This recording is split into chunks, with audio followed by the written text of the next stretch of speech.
Hi everyone, my name is Vishnu. I recently graduated with my PhD from Columbia University, working in the Computer Enabled Abilities Laboratory, or SEAL. And here I'll be presenting my work on Surveyor, facilitating discovery within video games for blind and low vision players. This was one of the major projects of my PhD, and I'm very excited to be able to share this with you all. So, to start off, we all know that mainstream video games are largely inaccessible to blind and low vision or BLV players. And it's also the case that games created specifically for BLV audiences are often not as fun as their mainstream counterparts. This contrast is particularly visible when we look at the traditional gaming experiences of sighted and BLV gamers. So, let's look at the sighted experience first. Here's a short clip of a player running through an environment within The Legend of Zelda: Tears of the Kingdom.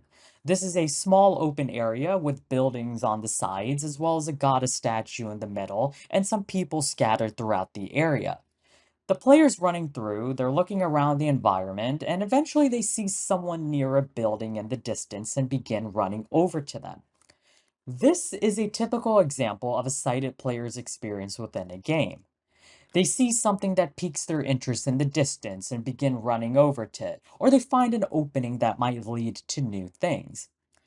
The traditional analog for BLV players, however, and what we find in a lot of audio games is this: simple menus that just list out what's in the world around the player. The main difference is that these menu interfaces rob BLV players of a sense of discovery.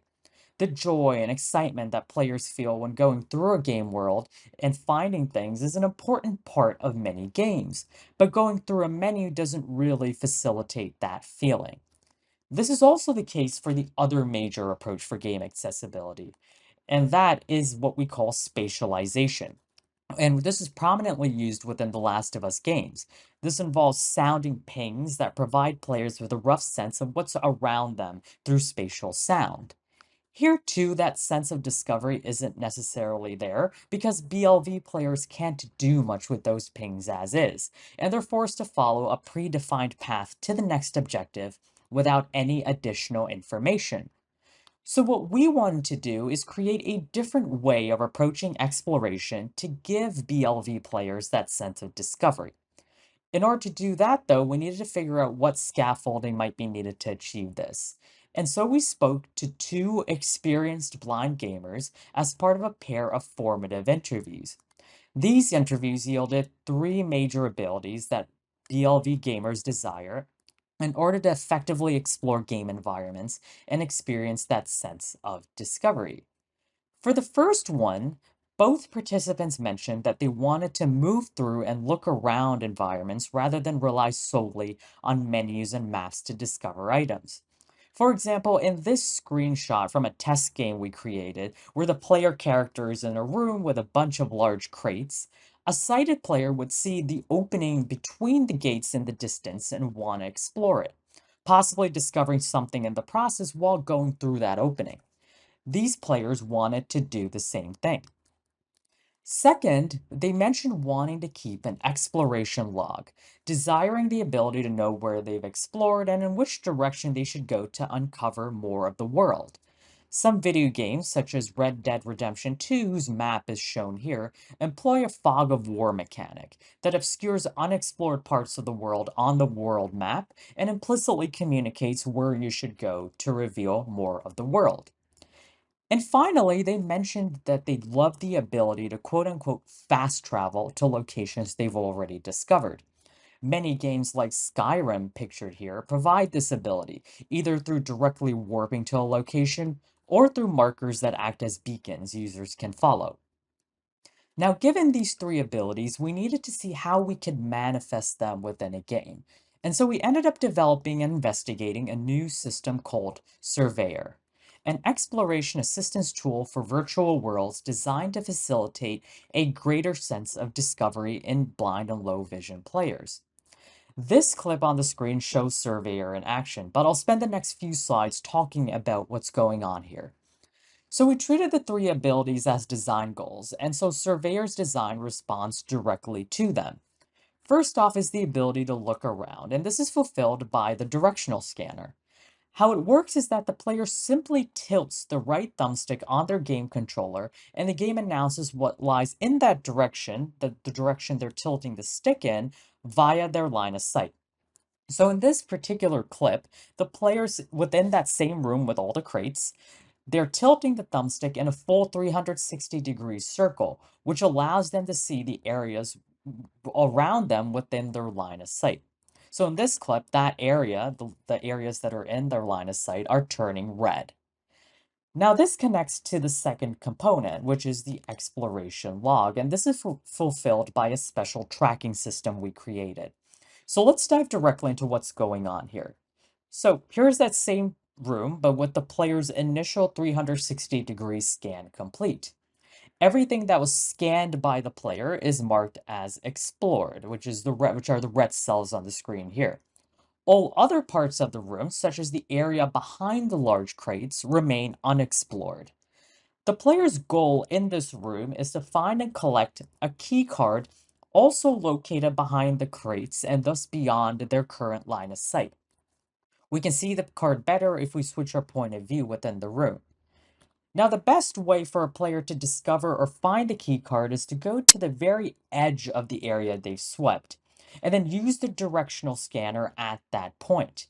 That edge is basically the cusp of the unknown, and we want to drop the player off over there so they can use the directional scanner to survey that area. Surveyor's primary objective is to highlight these edges, and it does so through a menu system. These menus fulfill the fast travel ability, and they highlight not only these edges, but also landmarks, major landmarks they may have already seen, as well as rooms within the greater world that they may not have explored fully or that they have fully explored so far. Players can select anything within this menu to be guided there via audio beacons. So in this case, the player decides that they want to explore the first edge provided by the menu, the one that's 17 meters away to their 12 o'clock. So the system guides them there via audio beacons, and then once they get to that edge, they can use the directional scanner at that position, at which point they'll discover that keycard. So that Surveyor, and I'll provide a link at the very end to a page that contains demo videos.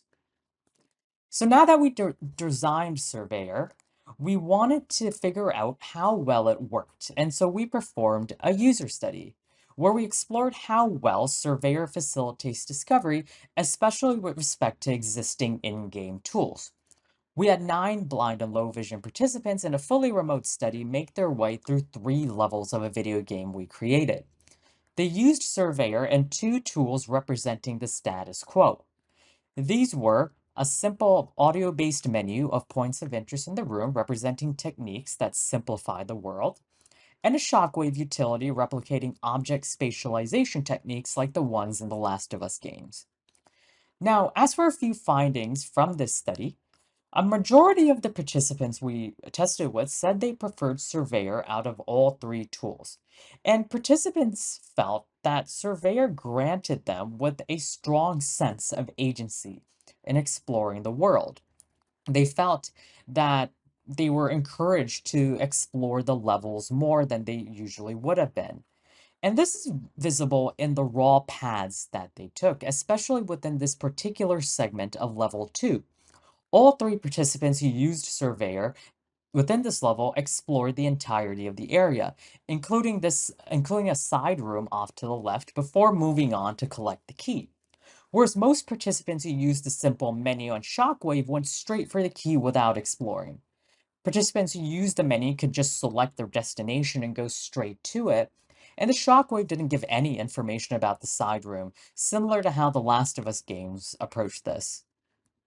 With the simple menu, participants found it to be much simpler to use than Surveyor, which led to what some called an easy experience. But most participants found it less interesting to use. In fact, one participant used the words sterile and soulless to describe their experience with the menu, because the game was reduced to simple pointing and clicking. And finally, we look at the shockwave, and we found that no participant named the shockwave as their favorite tool, and many disapproved of the tool within the Last of Us games because it didn't give them much agency or even the ability to explore the environment more fully. So these are some of our findings, and our work with Surveyor dealt with 3D games, but our exploration of Surveyor also yielded other domains where systems like this could apply.